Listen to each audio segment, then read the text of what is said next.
Hello everyone, welcome back to the channel. In today's video, I'll show you how to create Facebook posts in Canva step by step. Whether you're designing a post for your personal profile, business page, or brand, Canva makes the process fast, simple, and beginner-friendly. First, open Canva and sign into your account.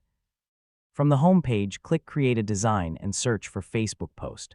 Select the Facebook post size to open a new design. Now you can choose a professionally designed template or start with a blank canvas. Canva offers thousands of free templates that you can fully customize to match your content and style.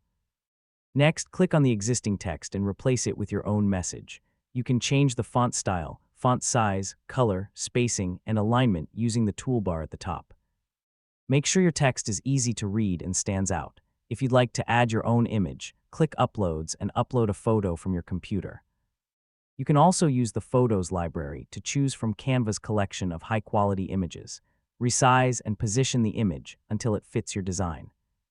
To make your Facebook post more engaging, open the Elements section and add icons, shapes, lines, stickers, or other graphics.